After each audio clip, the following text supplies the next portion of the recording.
In this video, we're going to be doing a part 3 review of the Smith & Wesson M&P Sport II model.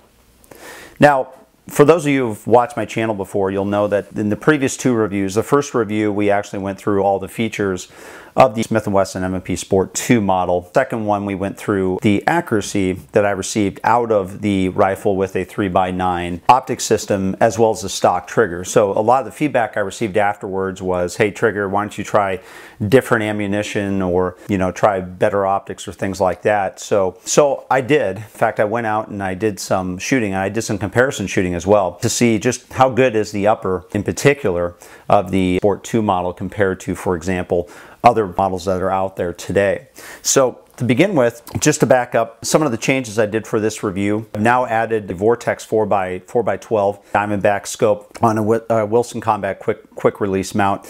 And then I also dropped in a match grade trigger, 3-pound trigger pull. So again, I had it pretty well dialed in with the exception of free floating the barrel, which is another build entirely on the upper. That's what I wanted to do to see what the differences would be between them. Now, just to look back at some of the groups I received in the first reviews that I did on this rifle, as you can see here, the better the ammunition, typically the better the rifle performed, and it likes the more premium ammunition, but it did very well. In fact, in many cases, for example, with the PMC Bronze, these were all at 100 yards. These were my old groups I fired with the stock trigger 3x9 scope. Hornady Tap, it really liked the Norma as well. And then if you take it to, let's see here, second group. This was some of the other ammunition I fired through here as well. The best groups were coming out of the Federal Premium as well as the Hornady Match type ammunition. The worst groups I received were out of the American Eagle Green Tip, which wasn't unexpected. So how does that compare to what I was able to shoot with a better trigger, with a little bit higher power scope? Well, believe it or not, it wasn't that big of a difference. In fact, my my PMC Bronze group actually opened up a little bit compared to what I fired. Now, these were 5-shot groups as opposed to 3-shot groups, so naturally they're going to open up a little bit more statistically. When I look at the American Eagle groups, again, pretty similar to what I would normally receive. And then let's see, other ammunition that I fired. The Federal Premium 69 grain. I actually fired a tighter group today, 1 MOA out of that, etc. And then I added in the Hornady Steel Match that a lot of people were saying, hey, this fires really well out of their M&Ps.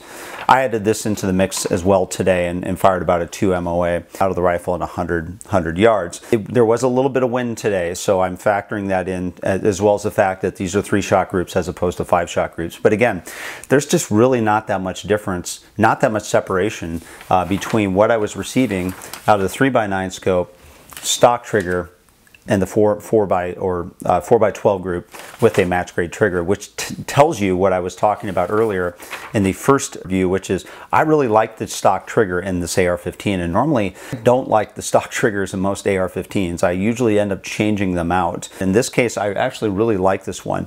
And just to give you an idea how accurate, for example, is the Sport II with this barrel compared to, for example, other models that are out there using the same scope and the same lowers as far as the trigger, what have you. Here I have side by side the exact same trigger shots. This, of course, was from the Sport II, and this is for the M&P 15 upper, which is the same 1-9 twist, but it was the chrome line barrels that were originally on them.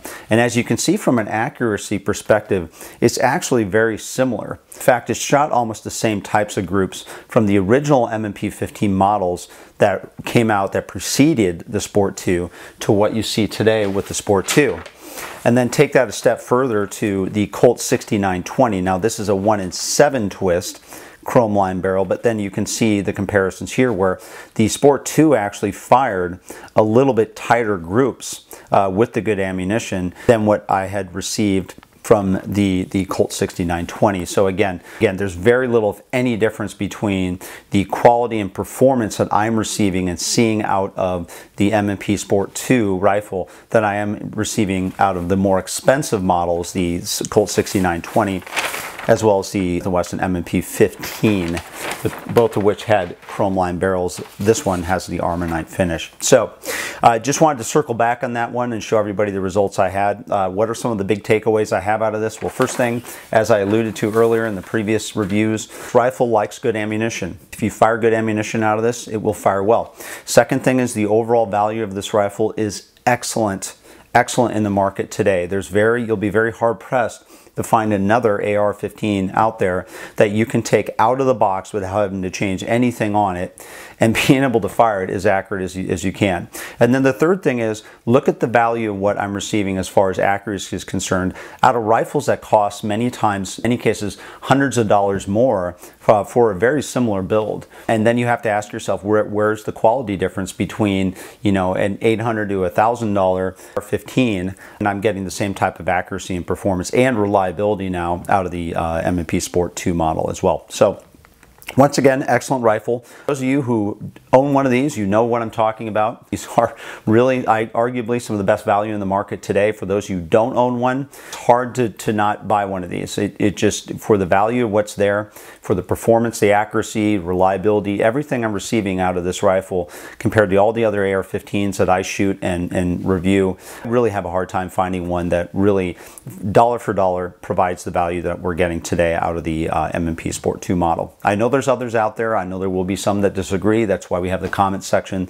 That's great. Add your comments. But I can tell you from my own experience and a lot of the other competitors I fired relative to this, M&P Sport II, once again, performs extremely well right out of the box rifle. And I hope this helps in your evaluation of whether or not you want to own an AR-15 Sport II rifle.